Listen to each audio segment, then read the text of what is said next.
Hello dear students, welcome to Kataria Pharmacy. So students, कैसे हैं आप सब? आई होप सभी ठीक होंगे। तो हम स्टडी कर रहे थे B pharma third semester pharmaceutical organic chemistry second. इसकी हमारी यूनिट फर्स्ट चल रही थी। तो यूनिट फर्स्ट में कुछ लेक्चर्स हमने देख लिए हैं पहले, तो अगर वो नहीं देखे तो आप चैनल पर जाके देख सकते हैं। आज के इस लेक्चर में हम दो टॉपिक्स के बारे में डिस्कस करने वाले हैं। एक है हमारा resonance description of benzene and second है एरोमेटिक कैरेक्टर्स या हकल रूल्स। इन दोनों के बारे में आज डिटेल स्टडी करने वाले हैं, तो वीडियो में एंड तक बने रहना। और वीडियो अच्छी लगे तो वीडियो को लाइक ज़रूर करें और अपने दोस्तों को शेयर करें।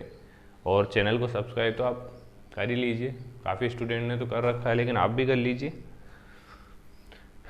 तो स्टार्ट करते हैं। Resonance description of benzene. तो इसमें क्या होता है, ज़्यादा कुछ कॉन्सेप्ट नहीं है। आप सभी को पता है एक सिंपल स्ट्रक्चर होती है बेंजीन की। रिंग स्ट्रक्चर होगी, 6 कार्बन होंगे, 6 हाइड्रोजन होंगे, 3 डबल बॉन्ड इसके अंदर प्रेजेंट होंगे। तो एक सिंपल बेंजीन की ये रिंग होती है। अब इसके अंदर अपन चेंज कर सकते हैं, कोई भी रिएक्शन करवा के कुछ भी कैसे भी अल्टरनेटिव कर सकते हैं इसको। तो इसमें देखिए ये डबल बॉन्ड की जो पोजीशन है वो चेंज हो गई। इसमें देखिए डबल बॉन्ड कंप्लीटली रिमूव हो गए, इससे हम इसको शो कर रहे हैं। तो ये कुछ डिफरेंस हो गए। तो ये जो मेन बेंजीन होगा इसको हम बोलेंगे रेजोनेंस हाइब्रिड। रेजोनेंस हाइब्रिड हमने बोल दिया इसको। इसके अलावा ये रेजोनेंस कंट्रीब्यूटिंग स्ट्रक्चर हो गई या रेजोनेंस स्ट्रक्चर हो गई। तो इसकी जो अब देखिए जो मेन पार्ट होता है उस वही पावरफुल होता है, उसके बाद जो उसके सब पार्ट्स होते हैं वो पावरफुल कम होते हैं। तो इसका जो ये मतलब इसकी जो रिएक्टिविटी है वो सबसे ज़्यादा रहेगी, जो मेन हमारा रेजोनेंस हाइब्रिड होगा उसकी। तो थ्योरी में देखिए the phenomenon is in which 2 or more structure can be written for a substance which involve identical position. मतलब 2 या 2 से अधिक 2 या more structure can be written for a substance. कोई भी सब्सटेंस हो उसके लिए 2 या 2 से अधिक स्ट्रक्चर रिटर्न की जाती है। तो उसमें जो इसकी आइडेंटिकल पोजीशन है वो चेंजेस हो जाती है, तो उसको हम क्या बोलते हैं, रेजोनेंस। तो इसमें यही है डेफिनेशन में, the phenomena in which 2 or more structures can be written for a substance which involve identical positions of atom is called resonance. तो ये रेजोनेंस की डेफिनेशन होगी।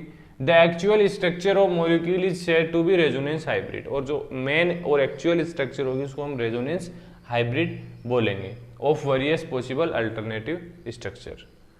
ये हमने एग्जांपल दिया है जो आपको याद रखना है। The alternative structure are refer to as the resonance structure और कॉन्ट्रीब्यूटिंग स्ट्रक्चर। इनको रेजोनेंस स्ट्रक्चर या कॉन्ट्रीब्यूटिंग स्ट्रक्चर भी बोल सकते हैं। Resonance hybrid is more stable than any of its contributing structure. इन सभी से ज़्यादा पावरफुल होगा, स्टेबल होगा। बाकी और थ्योरी है इसके अंदर जो नोट्स में आपको मिल जाएगी, यहाँ पर आपको समझने के लिए बस इतना ही लिखा गया है। बाकी देख लेते हैं एरोमेटिक कैरेक्टर्स ऑफ बेंजीन। अब आप सभी को पता है कि बेंजीन एक एरोमेटिक रिंग है, तो एरोमेटिक कैरेक्टर्स तो शो करेगा ही, लेकिन जो इसके कुछ रूल्स हैं उसको हम बोलते हैं हक्कल रूल। देखिए थ्योरी क्या है। The aromatic compound apparently contain alternate double bond and single bond. इसके अंदर डबल बॉन्ड और सिंगल बॉन्ड अल्टरनेटिवली प्रेजेंट होते हैं एरोमेटिक रिंग के अंदर इन cyclic structure and reassemble benzene in chemical behaviour. जैसे एग्जांपल मान ही लेते हैं बेंजीन, इसके अंदर alternative double bond single bond present है, एक बार डबल बॉन्ड आएगा फिर सिंगल बॉन्ड आएगा। They undergo substitution rather than addition reaction. Addition reaction के थ्रू इनके अंदर सब्सटीट्यूशन होता है और इनके बिहेवियर में चेंज होता है। तो उसको हम बोलते हैं, जो चेंजेस आते हैं इनकी प्रॉपर्टीज में उसको बोलते हैं एरोमेटिक कैरेक्टर और या aromaticity. This characteristic behaviour is called as aromatic characters और एरोमेटिसिटी। क्राइटेरिया क्या है एरोमेटिसिटी का? रूल फर्स्ट देखिए, the aromatic compound is an cyclic and planar. Cyclic होते हैं, सभी को पता है एरोमेटिक कंपाउंड साइक्लिक होंगे और प्लेनर होंगे। रूल सेकंड है, each atom is an aromatic ring has a. जो भी एटम है उसकी जो एरोमेटिक रिंग है उसके अंदर पाई ऑर्बिटल होगा। Pi orbital these pi orbital must be parallel so a continue overlap is possible around the ring. इस पाई ऑर्बिटल की वजह से कंटिन्यू ओवरलैपिंग स्टार्ट रहती है, क्योंकि ये ब्रेक नहीं हो पाता, इसके अंदर पाई बॉन्ड प्रेजेंट होता है जो इजीली ब्रेक नहीं होता है, सिग्मा बॉन्ड इजीली ब्रेक हो जाते हैं, इसलिए रिंग स्ट्रक्चर चलती रहती है। Rule third, the cyclic pi molecular orbital form by overlap of pi orbital must contain, इसका जो फॉर्मूला है Hn+2 पाई इलेक्ट्रॉन, ये इसके अंदर कंटेंट होते हैं, n 0 1 2 3 4 इतना हो सकता है। This is known as Hückel rule.